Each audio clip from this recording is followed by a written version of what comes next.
தான் ஹஜ்ஜி என்ற வார்த்தை. ஹஜ்ஜி என்பது இறைவனை நாடி செல்வது.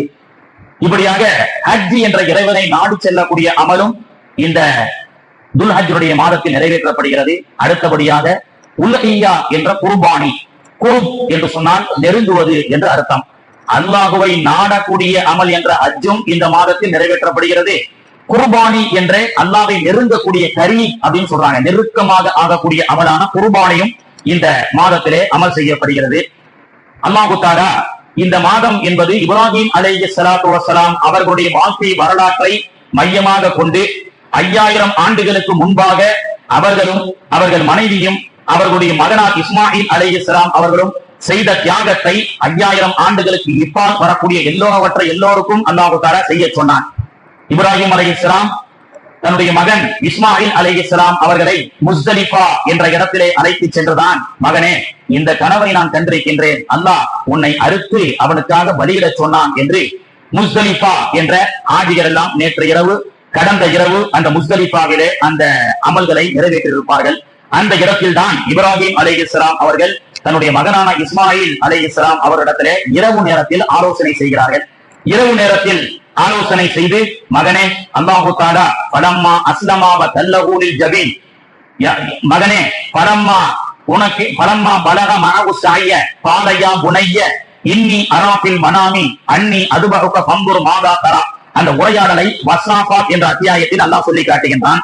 முஸ்தலிஃபா என்ற அந்த சிறப்பான பூமியிலே நின்று அல்லாஹு தஆலா இப்ராஹிம் நபியும் அவருடைய மகனார் இஸ்மாயிலும் பேசிய அந்த வார்த்தையை ஆயத்தாக அல்லாஹ் குர்ஆன்ல பதிவு செய்கிறான். பலம்மா பலக மஅஹு ஸாய, அவர் பாலிகான வயதை அடைந்த போது, யா புனைய, மகனே, இன்னி அரா ஃபில் மனாமி, நான் கனவிலே கண்டேன் உன்னை அறுத்து பலியிடும்படி. அப்படி அவர் சொல்லும் பொழுது மறுகணம் புலிக்கு பிறந்தது பூனையாகாது என்ற அடிப்படையில் அந்த இஸ்மாயில் அவர்கள் சொன்னார்கள், யா புனைய இன்னி அரா ஃபில் மனாமி அன்னி அதுபஹுக ஃபன்துர் மாதா தரா கால யா அபதி, ஓ தந்தையே, இஃப்அல் மா துஅமர், அல்லாஹ் உங்களை எவ்வாறு ஏவினானோ அவ்வாறே நீங்கள் செய்யுங்கள். இறைவனுக்காக நான் என்னுடைய உயிரை கொடுப்பதற்கு தயாராக ஆகிவிட்டேன் என்று அந்த சொன்ன அந்த முஸ்தலிஃபா என்ற இடத்திலே என்னுடைய கலீலும் அவருடைய மகனும் முஸ்தலிஃபா என்ற அந்த இடத்தில் இரவிலே வந்தார்கள். எனவே ஆஜிகளே இரவிலே வாருங்கள் என்று சொன்னான். ஆஜிகள் எல்லாம் அரஃபாவிலே மக்ரிப் வரை தன்னுடைய அமல்களை துஆக்களை முடித்துக் கொண்டு அடுத்து மஷ்அரில் ஹரம் என்று சொல்லக்கூடிய முஸ்தலிஃபா என்ற சிறப்பான இடத்துக்கு வருகிறார்கள். ஃபஜர் தொழுகிறார்கள். ஃபஜரோடு இஸ்மாயில் அலைஹிஸ்ஸலாம் அவர்களும் இப்ராஹிம் அலைஹிஸ்ஸலாம் அவர்களும் குர்பானி கொடுக்க தயாராக ஆவதற்காக கத்தியை கொண்டு வந்து தன்னுடைய மகனை அறுப்பதற்கு மினாவை நோக்கி செல்கிறார்கள். அதே போன்று அல்லாஹ் சொன்னான், மீட்டிங் நடந்த இடம் மஷ்அரில் ஹரம் என்று சொல்லக்கூடிய முஸ்தலிஃபாவுக்கு வந்துட்டீங்களா ஆஜிகளே, சுபு முடிச்சிட்டா என்னுடைய இஸ்மாயிலும் என்னுடைய இப்ராஹிமும் இஸ்மாயிலும் செல்லக்கூடிய வழியை நோக்கி நீங்கள் செல்லுங்கள் அப்படின்னு சொன்னா, ஆஜிகள் ஃபஜர் முடிச்ச உடனே இன்னைக்கு அவங்க பிறையின் அடிப்படையில் 10 அவர்கள் வரும் செல்வார்கள். செல்லக்கூடிய வழியில இஸ்மாயில் அலைஹிஸ்ஸலாம் அவர்களை பலியிடக்கூடிய அந்த நேரத்திலே ஷைத்தான் ரூபத்திலே வந்து, இஸ்மாயிலே, உன்னுடைய தந்தை உன்னை பலியிடுவதற்காக நரபலியிடுவதற்காக உனக்கு எதிராக செயல்படுகிறான் அப்படி என்று ஷைத்தான் இஸ்மாயிலை பலிகெடுக்க வந்தான் அல்லவா. இஸ்மாயில் அலைஹிஸ்ஸலாம் அவர்கள் பலிகெடுக்க வந்த அந்த ஷைத்தானை பார்த்து சிறு கற்களை கொண்டு எரிந்தார்கள் அல்லவா, 7 கல்லை எரிந்தார்கள் அல்லவா. அதே போன்று அந்த இடத்துல என்னுடைய இஸ்மாயில் கல் எரியும் பொழுது மினா வலது பக்கமாக, காபா இடது பக்கமாக இருந்தது. என்னுடைய இஸ்மாயில் 7 வயசு சிறுவர் தான் அல்லது 8 வயது சிறுவர் தான். அவர் கல்லை கொண்டு எரிந்தார் அல்லவா. ஆஜிகளே எரியுங்கள் என்று அல்லாஹ் சொன்னான். ஆஜிகள் பிஸ்மில்லாஹி அல்லாஹு அக்பர் என்று ஜம்ரத்துல் குப்ரா என்ற இடத்துல இந்நேரம் அவர்கள் கற்களை எரிந்து கொண்டிருப்பார்கள். அல்லாஹு தஆலா உன்னுடைய அந்த வரலாற்றை எப்படி உம்மத்திற்கு அமலாக கொடுக்கிறான் பாருங்க. சின்ன பையன் கல்லால் எரிக்கப்பட்ட என்னுடைய இஸ்மாயில் எரிந்தார், நீங்களும் எரியுங்கள் என்று சொல்லப்பட்டது. கற்கள் எப்பொழுது எரியப்படுகிறதோ தல்பியா முடிந்துவிட்டது. லப்பைக் என்ற தல்பியா முடிந்ததற்கு பிறகு அதற்கு பிறகு இப்பொழுதிலிருந்து ஜம்ரத்துல் குப்ராவிலே அல்லாஹு அக்பர் என்று அவர்கள் ஆஜிகள் எல்லாம் அல்லாஹு அக்பர் அல்லாஹு அக்பர் லா இலாஹ இல்லல்லாஹு வல்லாஹு அக்பர் என்ற தல்பியா இறைவனை தக்பீர் சொல்லக்கூடிய முழக்கமாக மாறிவிடுகிறது. பிறகு செல்கிறார்கள். குர்பானை கொடுப்பதற்காக மகனை அறுக்க முற்படுகிறார்கள். வரலாறு நமக்கு தெரியும். பாறை உடைந்தது, இஸ்மாயிலுடைய கழுத்து அறுபடவில்லை என்ற வரலாற்றை எல்லாம் குர்ஆனிலே அல்லாஹ் தஆலா சொல்லி காட்டுகின்றான். ஆஜிகள் கல்லை கொண்டு எரிந்ததற்கு பிறகு அல்லாஹு அக்பர் என்று சொன்னதற்கு பிறகு அவர்கள் எல்லாம் குர்பானி கொடுக்கிறார்கள். குர்பானி பெயர் முடிந்ததற்கு பிறகு மொட்டையடித்து இன்றோடு ஹாஜிகள் அவருடைய ஹஜ்ஜினுடைய எஹ்ராமிலிருந்து ரிலீஃப் ஆகிடுவார்கள். இதுவெல்லாம் ஹஜ்ஜினுடைய சட்டம். கண்ணியத்திற்குரியவர்களே, இப்படியாக அல்லாஹ் தஆலா இந்த அமல்களை எல்லாம் வாழ்நாளில் ஒரு முறையாவது நமக்கு அனைவருக்கும் செய்யக்கூடிய தௌஃபீக்கை அல்லாஹ் தஆலா தந்து அருள் புரிவானாக. ஏனென்றால் நோன்பு எந்த காலங்களில் நம்ம வச்சுக்கிறாங்க, தொழுகை எப்ப வேணாலும் தொழுதுக்கலாம், ஜகாத் சதகா கभी भी दे सकते, लेकिन हज है तो ஹஜ் என்பது துல்ஹஜ்ஜினுடைய மாதம் 8, 9, 10 நான் செய்யப்பட்ட இந்த சொல்லப்பட்ட அமல்கள் எல்லாம் பிறை 10 ஆதிகள் செய்கிறார்கள். அது அல்லாத மற்ற எந்த காலத்திலும் தலா என்ற பெயரில் கூட செய்ய முடியாது. அதனால்தான் துல்ஹஜ்ஜினுடைய முதல் 10 என்பது இதர மாதங்களை விட சிறப்பு வாய்ந்ததாக அமைகிறது. இப்படியாக கண்ணியத்திற்குரியவர்களே, ஹாஜிகள் சிறப்பான முறையில் அமல்களை முடித்து இன்று குர்பானி கொடுத்து தங்களுடைய முடிகளை கலைந்து யதார்த்த ஆடையில் வந்து காபத்துல்லாஹ்விலே தவாஃபை ஜியாரா செய்து அவர்கள் ஹஜ்ஜுடைய கிரியை ஏறக்குறைய முக்கால் பாகம் முடித்து விடுவார்கள். என்றாலும் நமக்கு ஹஜ் செய்யாத நமக்கு அல்லாஹ் தஆலா அரஃபா என்ற இந்த நோன்பை சுன்னத்தாக ஆக்கி வைத்தான். இந்த அரஃபாவுடைய நோன்பை கொண்டு முந்தைய பாவத்தை அல்லாஹ் மன்னிக்கின்றான், எதிர்வரக்கூடிய பாவத்தை அல்லாஹ் மன்னிக்கின்றான். அவர்கள் எல்லாம் அல்லாஹ்வை நாடி சென்றார்கள் ஹாஜிகள். நாம் எல்லாம் அல்லாஹ்வை நெருங்கக்கூடிய அமலை அல்லாஹ் கொடுத்தான். அதுதான் குர்பானி. மூசா அலைஹிஸ்ஸலாம் அல்லாஹ்வை சந்திக்கணும். அல்லாஹ் சொன்னா நோன்பு வச்சுட்டு வாங்க. நம்மள மாதிரி சகரு இஃப்தாருடைய நோன்பு அல்ல. மூசா அலைஹிஸ்ஸலாம் முதல் நாளிலிருந்து 30 நாள் வரைக்கும் எந்த உணவும் எடுக்காமல் தொடர்படியான நோன்பே சௌமிய விசாலை வைத்தார்கள். 30 நாள் முடிஞ்சிருச்சு. தூர் சீனா மலைக்கு அல்லாஹ்வோட பேச செல்லும் பொழுது அல்லாஹ் அந்த வரலாற்றை சொல்லி காட்டுகின்றான். வவாஅத்னா மூசா 30 லைலத்தம் வஅத்மம்னாஹா பிஅஷ்ரின் தம்ம மீகாத்து ரப்பிஹி 40 லைலா. 30 நாட்கள் தொடர்படியான நோன்பு வைத்து அல்லாஹ்வை சந்திக்க முதலாக அல்லாஹ்வோடு பேசுவதற்கு மூசா தயாராகிய போது அல்லாஹ் சொன்னான், ஃபதம்ம மீகாத்து ரப்பிஹி 40 லைலா. இன்னும் 10 நாட்கள் தொடர்படியாக நோன்பு வைத்ததற்கு பிறகு என்னை வந்து சந்தியுங்கள்னு சொல்லப்பட்டது. தஃசீரிலே விளக்கம் கொடுக்கிறார்கள். 30 நாட்கள் நோன்பு வைத்து மூசா அலைஹிஸ்ஸலாம் அல்லாஹ்வை சந்திக்க முற்பட்ட போது மேற்கொண்டு ஒரு 10 நாட்கள் நோன்பு வையுங்கள் என்று அல்லாஹ் சொன்னானே, அந்த 10 நாட்களுடைய அந்த நோன்பு வைக்கப்பட்ட நாள் துல்ஹஜ்ஜினுடைய முதல் 10 என்று தஃசீரிலே நமக்கு விளக்கம் சொல்லி காட்டுகிறார்கள்.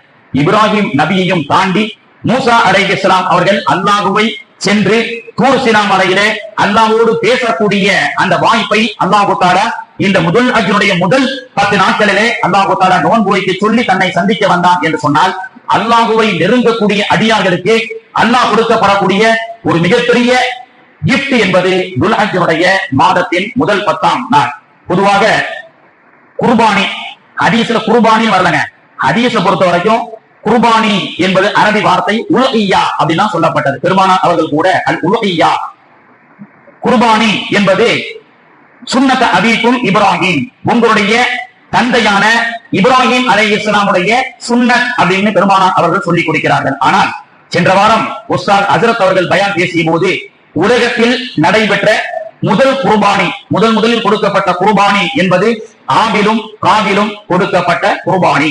ஆதிபிதா ஆதம் அலைஹிஸ்ஸலாமுடைய மூத்த மக்களான ஆபில் காபில் 2 பேர் குர்பானி கொடுத்த வரலாற்றை அல்லாஹ் தஆலா சொல்லி காட்டுகின்றான். சென்ற வாரம் ஹஜ்ரத் அவர்கள் சொன்னார்கள், பத்ரு அலைஹிம் நப அபுனை ஆதம் பில் ஹக், ஆதமுடைய 2 குமாரர்களுடைய உண்மை வரலாற்றை நீ ஓதி காண்பிப்பீராக நபியே. இது கர்ரபா குர்பானன், அந்த இருவரும் குர்பானை கொடுத்தார்கள். உல்ஹியா என்று ரசூலுல்லாஹ் ஹதீஸ்ல பயன்படுத்துறாங்க. ஆனா அல்லாஹ் குர்ஆன்ல முதல்ல சொல்லப்பட்ட குர்பானி ஏறக்குறைய இந்த குர்பானி என்ற அந்த வார்த்தை இருக்கு பாத்தீங்கன்னா, இந்தியாவில, பங்களாதேஷ்ல, பாகிஸ்தான் இந்த ஊரை சார்ந்தவர்கள் மட்டும்தான் இதுக்கு பேரு குர்பானின்னு சொல்லுவாங்க. மற்ற அரபு தேசத்தை எடுத்துக்கொண்டால் உல்ஹியா என்றுதான் சொல்வார்கள். பலஸ்தீனாக இருக்கட்டும், ஈரான், ஈராக், அரபு மொழியை கொண்ட மக்கள் ஹதீஸின் அடிப்படையில் குர்பானியை குர்பானின்னு சொல்ல மாட்டாங்க, உல்ஹியான்னு சொல்லுவாங்க. ஆனா நாம என்ன சொல்றோம், குர்பானி அப்படின்றோம். குர்பானினா கரீப், இறைவனை அடையக்கூடிய ஒரு வழி. கரீப்னு சொல்றாங்க, உருதுல கூட சொல்லுவாங்க. கரீப்னா நெருக்கம் அப்படின்னு அர்த்தம். அதில் இருந்துதான் குருப் என்று அரபி வார்த்தையில் சொல்லப்படும். இப்போ உல்ஹியா என்ற வார்த்தையை தாண்டி குர்ஆன்ல அல்லாஹ் தஆலா முதல்ல கொடுக்கப்பட்ட அந்த குர்பானியை குர்பானின்னு அல்லாஹ் பயன்படுத்தான். இந்த பாகிஸ்தான், இந்தியா, பங்களாதேஷ் போன்ற நாம பயன்படுத்தக்கூடிய வார்த்தையை தான் அல்லாஹ் குர்ஆன்ல முதல்ல சொல்லப்பட்ட குர்பானி என்ற வாசகத்தை அல்லாஹ் பயன்படுத்துகின்றான். ஆபில் காபில் செய்த குர்பானி, இது கர்ரபா குர்பானன் ஃபதுகுபிலமின் அஹதிஹிமா, குர்பானன் அப்படின்னு குர்பானி என்ற வார்த்தையை அல்லாஹ் பயன்படுத்துகிறான். இதிலிருந்து குர்ஆனுடைய ஒவ்வொரு வசனமும் நமக்கு மிகப்பெரிய ஆழமான வரலாற்றை சொல்லிக் கொடுக்கும். குர்பானி ஏற்கனவே நான் சொல்லியிருக்கிறேன். ஹஜ்ஜி உலகத்திலேயே முதல்ல ஹஜ்ஜிக்கு சென்றவர் யார்? இந்தியன், குறிப்பாக தமிழர். ஆதிபிதா ஆதம் அலைஹிஸ்ஸலாம் அவர்கள் இலங்கையில் இறங்கி இந்திய தமிழ் கரையோரங்கள் வழியாக ஆப்கானிஸ்தான், கஜகிஸ்தான், சம்பந்தப்பட்ட எந்த ஊரெல்லாம் இருக்கிறதோ அதை தாண்டி ஜித்தாவிலே சென்று, அரபாவிலே சென்று அம்மாவை சந்தித்து நமீரா என்ற பள்ளிவாசலில் மலக்குகளால் திருமணம் முடிக்கப்பட்டு மன அமைதிக்காக அல்லாஹ் கொடுக்கப்பட்ட இறை ஆலயம் தான் காபத்துல்லா. அந்த காபத்துல்லாவை அல்லாஹ் தஆலா உலகத்தின் நடு பகுதியாக அல்லாஹ் தேர்ந்தெடுத்து தன்னுடைய அரசிக்கு கீழே அல்லாஹ் தஆலா அந்த காபத்துல்லாவை அமைத்து வைத்து அதை 7 முறை சுற்றி வாருங்கள் என்று சொல்லி முதலில் அந்த காபத்துல்லாவை தரிசித்த மனிதர் ஆதிபிதா ஆதம் அலைஹிஸ்ஸலாம். ஆதம் அலைஹிஸ்ஸலாம் யாரு? தமிழர். அப்ப உலகத்திலேயே ஹஜ்ஜி செய்ய முதலாக சென்றவர் யார்? அவர் ஒரு இந்தியன், அவர் ஒரு தமிழ்நாட்டை சார்ந்தவர் என்ற வரலாறு நமக்கு தெரியும். அதே போன்று குர்பானி என்ற இந்த அமல், ஆபில் காபில் அவர்கள் செய்த குர்பானியை பற்றி அல்லாஹ் தஆலா சொல்லி காட்டுகின்றான். ஆபில் காபில் எந்த ஊரில் வாழ்ந்தவர்கள்? ஆபில் காபிலுடைய மன்னரை ராமேஸ்வரம் தங்கச்சி மடத்தில் இருக்கிறது. ராமேஸ்வரம் தங்கச்சி மடத்தில் தான் ஆபில் காபிலுடைய மன்னரை இருக்கிறது. அவர்கள் ஏறக்குறைய இலங்கை, ராமேஸ்வரம் இந்த பகுதியில் அதிகமாக, குறிப்பாக தமிழ்நாட்டில் வாழ்ந்திருக்கிறார்கள். இந்த வரலாற்றுக்கு அடுத்துதான் அல்லாஹ் தஆலா 2 பேருக்கு சண்டை வந்தது. ஏன்னா ஆபிலும் குர்பானி கொடுத்தார், காபிலும் குர்பானி கொடுத்தார். குர்பானுடைய இறைச்சி மலையடியாரத்தில் வைக்கப்பட்டது. ஒளியால் அந்த குர்பானியை அல்லாஹ் தஆலா ஏற்றுக்கொண்டால் அதை வானத்தில் உயர்த்தி விடுவான்.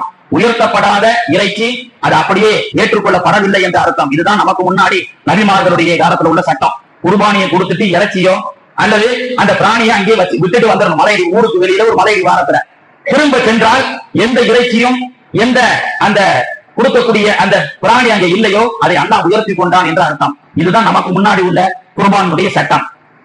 இப்படியாக ஒருவருடைய இறைச்சி அல்லாஹ் என்ன சொல்றான்? இது கர்ரபா குர்பானன் ஃபதுகுபிலமின் அஹதிமா. 2 பேரும் குர்பானி கொடுத்தாங்க. ஒருத்தருடைய குர்பானியை நான் ஏற்றுக்கொண்டேன், வடம் யுத்தகப்பல், இன்னொருத்தருடைய குர்பானியை ஏற்றுக்கொள்ளவில்லை அப்படின்னு குர்பானி என்று நாம் சொல்லக்கூடிய வார்த்தையை அல்லாஹ் பயன்படுத்துவதன் மூலமாக வரலாற்றிலே ஆபிலுடைய காபிலுடைய மன்னரை ராமேஸ்வரத்தில் இருப்பதை கொண்டு அல்லாவும் பாருங்க, நம்ம ஸ்டைல்ல நம்ம ஊர்ல நடந்தனால உல்கியா என்ற வார்த்தை அல்லாஹ் பயன்படுத்தல. ஹதீஸ்ல முழுக்க குர்பானி வரல, உல்கியான் தான் வருது. ஆனால் அல்லாஹ் இந்த சம்பவத்தை சொல்லும் பொழுது உலகில் நடைபெற்ற முதல் பலி என்ற இந்த இறைவனுடைய நெருக்கத்தை கொண்ட குர்பானியை அல்லாஹ் தஆலா இந்த தேசத்தில் நடைபெற்ற காரணத்தினால், என் தமிழகத்தில் நடைபெற்ற காரணத்தினால், இந்த தமிழர்களும் இந்த இந்திய தேசத்திலும் உல்கியாவை குர்பானி என்று வார்த்தையாலேயே நாம அமல்படுத்தியிருக்கின்றோம் அல்லவா?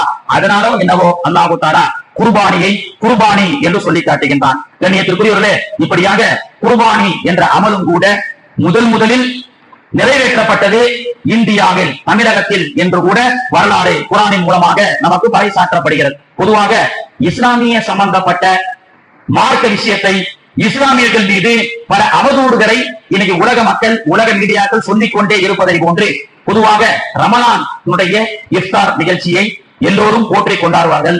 சமத்துவ இஃப்தார் என்று நம்மோடு வந்து நோன்பு திறப்பார்கள். ஆனால் குர்பானிக்கு மட்டும் யாரும் வரமாட்டாங்க. எந்த நடிகனோ எந்த அரசியல்வாதியோ சமத்துவ குர்பானி அப்படின்னு வந்து நம்மோடு சேர்ந்து இந்த பக்ரீத்தில் சேர்வதில்லை. காரணம் என்னவென்று சொன்னால், ஏற்கனவே இஸ்லாமிய பயங்கரவாதின்னு சொல்லிட்டு இருக்கிறான். இன்னைக்கு உலகத்துல மிருகங்களை வதை செய்கின்றார்கள் பக்ரீத் என்ற பெயரிட அப்படின்னு சொல்லி ப்ளூ கிராஸ், ரெட் கிராஸ் எல்லாம் இன்னைக்கு வந்து எல்லாமே என்ன செய்வாங்க? இஸ்லாமிய பக்ரீத்தை பற்றிய ஒரு அமலை, சிறப்பான அமலை, ஏழைகளுக்கு தானமாக கொடுக்கப்படக்கூடிய அமலை அவர்கள் குறை சொல்லுவார்கள். இப்படியாக குறை சொல்லக்கூடிய அந்த மக்கள் என பொதுவாக உலகத்துல மிருகங்களை வதை செய்யக்கூடாது அப்படின்னு சொல்லக்கூடிய ஒரு கூட்டம் தான் மனிதனை வதை செய்து கொண்டிருக்கின்றார்கள். ஹியூமன் ரைட்ஸ் கமிஷன் இருக்குங்க உலகத்துல. ஹியூமன் ரைட்ஸ் கமிஷன் இங்க இருக்கு, உலகத்துல அளவுக்கு இருக்கு, மனிதனை கொலை செய்யக்கூடாது அப்படின்னு சொல்லி. ஆனால் பலஸ்தீன மக்கள் கொத்து கொத்தாக கொலை செய்யப்பட்டிருக்கிறார்கள்.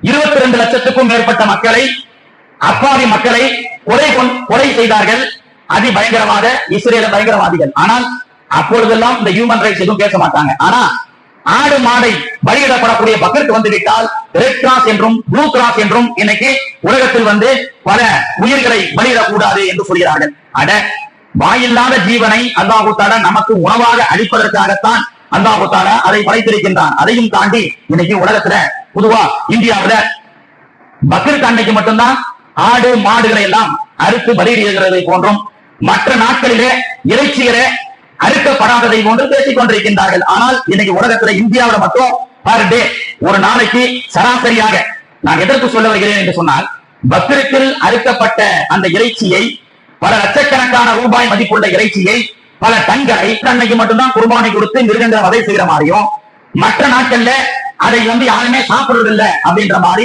ஒரு பொய்யான தகவலை போட்டு பக்ரீத் என்ற இந்த சிறப்பான குர்பானியினுடைய இந்த அமலை கொச்சைப்படுத்த வேண்டும், இஸ்லாமியர்களை கொச்சைப்படுத்த வேண்டும் என்று சொல்லிக் கொண்டிருக்கின்றார்கள். அது மட்டுமல்ல, காவி ஆண்டு கொண்டிருக்கக்கூடிய நார்த் இந்தியா யூபியில ஒரு ஊர்ல ஒரு மாசத்துக்கு ஆடு மாடு சந்தைகள் இயங்காதுன்னு போட்டான். நீ வாங்குறாதானே இருப்ப, சந்தையே வைக்கக்கூடாதுன்னு சொல்லி போடக்கூடிய அளவுக்கு எல்லாம் தகவல்கள் வந்து கொண்டிருக்கின்றது. கண்ணியத்திற்குரியவர்களே, அப்போ மாட்டின் மீது ரொம்ப நேசம் கொண்டவர்கள். அதனால்தான் மாட்டுக்கு ஆதார் கார்டு, மாட்டுக்கு ஏசி. ஒரு வெயில் காலத்துல மனுஷன் வெயில்ல கிளம்பி கஷ்டப்படுறதெல்லாம் பெருசு கிடையாது. மாடுகளுக்கு அமாரா கோமாதாக்கும் ஏசி அப்படின்னு போடுறாங்க. ஆனா சரி, கோமாதா மேல ரொம்ப பாசமா இருக்கிறாங்க அப்படின்னு நாம நினைக்கிறோம். ஆனால் அதுவெல்லாம் போய் இன்னைக்கு சவுதியில அல் கபீர் என்ற பீஃப் இந்தியாவிலிருந்து எக்ஸ்போர்ட் செய்யப்படுகிறது. அல் கபீர் இது போன்ற பல பேர்கள் மும்பையில இருந்து எக்ஸ்போர்ட் செய்யப்படுகிறது. அதைத்தான் சவுதி, துபாய் போன்ற பல நாடுகளுக்கு இந்தியாவிலிருந்து எக்ஸ்போர்ட் செய்யப்படுகிறது. இந்த இந்தியா இஸ் எக்ஸ்போர்ட்டட் பீஃப். உலகத்திலேயே எல்லா நாடுகளிலிருந்தும், எல்லா நாடுகளை விட இந்தியா தான் பீஃப் எக்ஸ்போர்ட்ல முதல்லயோ அல்லது இரண்டாவதுல இருக்கு. 4,100 tons export beef daily in India. 4100 kilo கறி மட்டும் இந்தியாவிலிருந்து எக்ஸ்போர்ட் செய்யப்படுகிறது அல் கபீர் என்ற பெயரில. சரி, அல் கபீர்னு சொன்னா நம்மள மாதிரி யாரோ ஒரு பாய் பிசினஸ் செய்யறாரு போல தெரியுது. சரி, நல்லா இருக்கட்டும், அவர் எக்ஸ்போர்ட் செய்யறாரு, அப்படி அல்ல. இந்த அல் கபீர் இந்த 4100 கிலோ எக்ஸ்போர்ட் செய்யக்கூடியவர்கள் அனைவரும் குஜராத்தி சேட்டுகள், ராஜஸ்தான் சேட்டுகள். இப்ப தெரியுதா, அக்னாக் என்பவர் சும்மா ஒரு 50 கிராம் கறி வச்சாருன்னு நீ மாட்டுக்கறி வச்சிருக்கிற, என் கோமாதாவை அடிச்சேன்னு சொல்லி சமீபத்துல சில ஆண்டுகளுக்கு முன்பதாக அடித்தே கொள்கிறான். இஸ்லாமியர்களை பார்த்தால் நீ எல்லாம் கறி அடிக்கிற, என் கோமாதான வணங்கக்கூடிய கோமாதாவை நீ அறுத்து சாப்பிடுறன்னு நம்மளை எல்லாம் பார்த்து தீவிரவாதி என்று சொல்கின்றான்.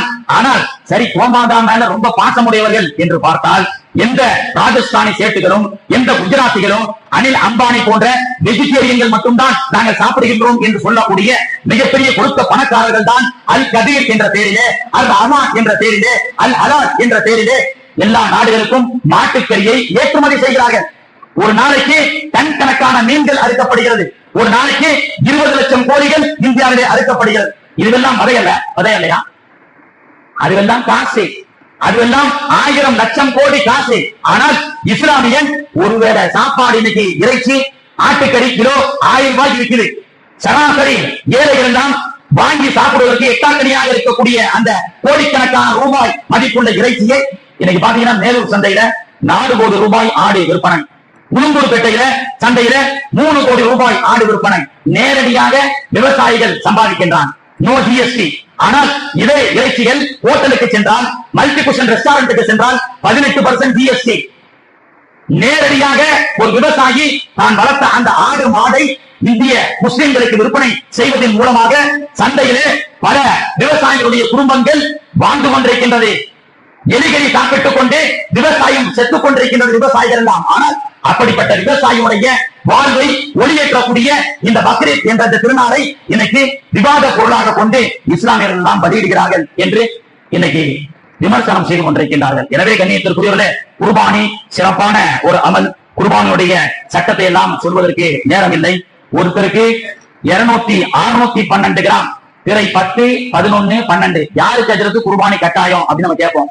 ஜகாத் யாருக்கு கடமையோ அவர்களுக்கு கட்டாயம் குர்பானி கடமை. ஒண்ணு, ஜகாத் கொடுக்கக்கூடிய தகுதி இல்லாம நடுத்தர மக்களுக்கு எப்படி, யாருக்கு குர்பானி கடமை? பிறை 10, 11, 12 3 நாட்கள் குர்பானி கொடுக்கலாம்.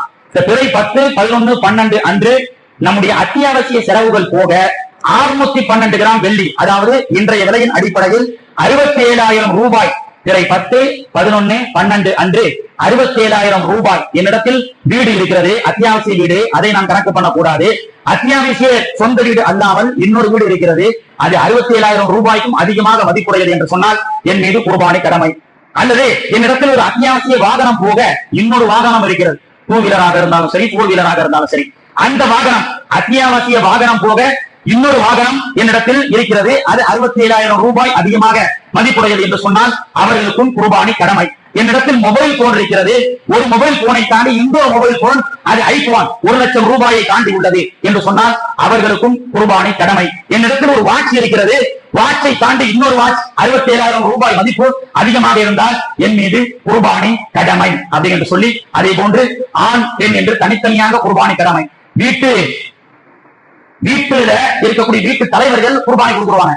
பெண்கள், என்னுடைய மனைவிடத்துல 65,000 ரூபாய்க்கு மேலாக நகை இருக்கிறது, அப்ப அந்த பெண்ணுடைய மனைவிக்கு கடமை. அதே போன்று மகன், அவரும் நல்ல சம்பாதிக்கிறார், மாசம் சாப்ட்வேர் இன்ஜினியர் 1,00,000 ரூபாய், அவருக்கும் இந்த அளவுக்கு கடமை என்று சொன்னால் குடும்ப தலைவர், அவருடைய மனைவி, அவருடைய பிள்ளைகள், யாருக்கெல்லாம் இது தனி நபர் கடமை. இது not for a family only, இது இண்டிவிஜுவல். ஒவ்வொருத்தருக்கும் 18 வயசுக்கு மேல உள்ளவர்களுக்கு 10, 11, 12 அன்று இந்த சக்திகள் இருந்தால் கடமை சரியா இருக்கு. ஆனால் வீட்டு கடன் 40 லட்சம் ரூபாய் லோன் போயிட்டு இருக்கு. கடன் உள்ளவர்கள் எப்படி செய்யலாம்னு சொன்னா, உங்க இடத்துல 10, 11, 12 அன்று நிர்பந்தமான அந்த 67,000 இருக்கு பாத்தீங்களா, அதை கொடுக்க வேண்டிய அவசியம் இல்லை. அது 10ஆம் தேதி அது ஆட்டோமேட்டிக்கா போகுதுன்னு சொன்னா கணக்குல அந்த கடன் கணக்குல வராது. இது 67,000 இருக்கு, அது 10ஆம் தேதி ஒரு கொடுத்து ஆகணும், இன்னொரு காசுன்னு சொன்னா தேவையில்லை. உபரியாக 10, 11, 12 அன்று 67,000 மதிப்புள்ள வெள்ளியாகவோ தங்கமாகவோ அத்தியாவசிய வாகனம் தாண்டி வீடாகவோ என்றா எதாக இருந்தால் மொபைலாகவோ வாட்சாகவோ போட்டிருக்கக்கூடிய மோதிரமாகவோ எதுவாக இருந்தாலும் அவர்கள் மீது குர்பானி கடமை. சரி, கூட்டு குர்பானிக்கு எப்படி போறது? கூட்டு குர்பானி என்பது தண்ணீர் கிடைக்காத பட்சத்தில் தான் கயமம். தண்ணி இல்ல, தொழுகை விட்டுலாமா? விடக்கூடாது. அப்படின்னு சொன்னா தண்ணி இல்லாத பட்சத்துல மண்ணை தேடி செல்வதை போன்றுதான் கூட்டு குர்பானி. அதாவது குர்பானி என்ற அமலும் செய்ய வேண்டும். அதே நேரத்தில் பெண்கள் மட்டும் இருக்கிறார்கள், ஆண்கள் வெளிநாட்டில் இருக்கிறார்கள். பஜாருக்கு சென்று ஆடு வாங்கி வந்து அறுக்கக்கூடிய சூழல் இல்லை. பெண்களால் முடியாது, முதியவர்களால் முடியாது. அந்த தியாகத்தை அவரால் செய்ய இயலாத போது அவர்கள் அடுத்த ஆப்ஷனுக்கு கூட்டு குர்பானிக்கு போகலாம். எல்லா வசதி இருக்கு, அதை வாங்கிட்டு கொண்டு அறுத்து எல்லாத்தையும் பங்கிடுவது என்பது சோம்பல் பட்டு கொண்டு, அந்த தியாகத்தை சோம்பல் பட்டால் அவர்கள் கூட்டு குர்பானிக்கு செல்லாமல் இருப்பதுதான் நல்லது சகோதரர்களே. இப்படியாக அப்ப அபார்ட்மெண்ட்ல பெரிய பங்களாக்கள்ல சிட்டி போன்ற இடங்கள்ல அறுக்கிற வசதி இல்ல, அபார்ட்மெண்ட்ல இருக்கிறாங்க, அவங்க எல்லாம் கூட்டு குர்பானியை தேர்ந்தெடுத்துக் கொள்ளலாம். அல்லது வேறு எங்கு குர்பானி கொடுக்கிறார்களோ அங்கே செய்யலாம். இப்படியாக கண்ணியத்திற்குரியவர்களே, குர்பானிகளுடைய சட்டத்தை நாம் தெரிந்து சிறப்பான முறையில் குர்பானி கொடுக்க வேண்டும். குருட்டு ஆட்டை குர்பானி கொடுக்க கூடாது, நோய் பிடித்த ஆட்டை குர்பானி கொடுக்க கூடாது. ஆடாக இருந்தால் 1 வயது பூர்த்தியாக இருக்க வேண்டும், மாடாக இருந்தால் 2 வயது பூர்த்தியாக இருக்க வேண்டும், ஒட்டகமாக இருந்தால் 5 வயது பூர்த்தியாக இருக்க வேண்டும். செம்பரி ஆடு 1 வயதை உட்பட்ட வளர்ச்சி பருவத்தை இருந்தால் அதை கொடுக்கலாம் என்ற சட்டங்களை எல்லாம் தெரிந்து இன்ஷா அல்லாஹ் சிறப்பான முறையில் குர்பானி கொடுப்போம். குர்பானியுடைய இறைச்சியை ஏழைகளை தேடி நாம் இறைச்சிகளை எல்லாம் தர்மம் செய்வோம். அதன் மூலமாக அல்லாஹ் தஆலா நம்முடைய வாழ்க்கையை சிறப்பானதாக ஆக்கி வைப்பான். அல்லாஹ் தஆலா எல்லா வருடமும் இந்த குர்பானியை இறைவன் இருக்கக்கூடிய அந்த அமலை செய்யக்கூடிய பாக்கியத்தை எல்லா காலங்களிலும் அல்லாஹ் தஆலா நமக்கு சக்தி கொடுத்து நாம் அனைவரும் குர்பானி கொடுக்கக்கூடிய பாக்கியத்தை அல்லாஹ் தஆலா கண்டு அருள் புரிவானாக. வாக்ரதாவானா அல்ஹம்துலில்லாஹி ரப்பில் ஆலமீன். நாளை ஈதுல் அல்ஹாவுடைய பெருநாள் தொழுகை நம்முடைய பள்ளிவாசலிலே 8:15 நடைபெறும். कल ईद उल अजहा की नमाज हमारा मस्जिद में सुबह 8:15 को होगी इंशाअल्लाह.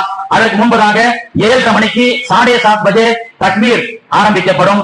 7:45 7:45 பயான் ஆரம்பிக்கப்பட்டு சரியாக 8:15 8:15 இன்ஷாஅல்லாஹ் நம்முடைய பள்ளிவாசலிலே ஈதுல் அல்ஹாவுடைய பெருநாள் தொழுகை நடைபெறும். வாக்ரதாவானா அல்ஹம்துலில்லாஹி ரப்பில் ஆலமீன். சுன்னத் தொழாதவங்க தொழுது கொள்ளுங்க.